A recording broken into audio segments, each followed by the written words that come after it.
Hey, George. All right, here it is. Your beautiful little gold Cerakote 636 SA. Let's take a look down inside. Nice and dry.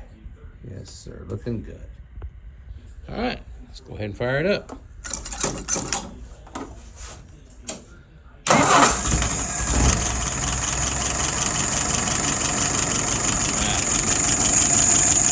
Wood down inside again. You can see the low dripping going on.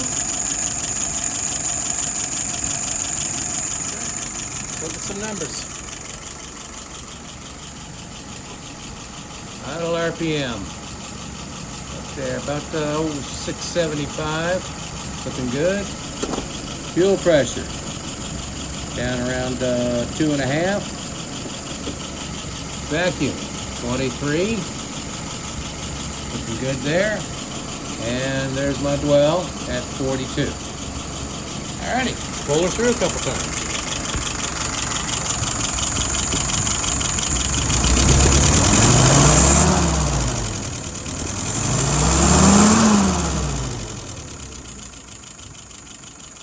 There you go.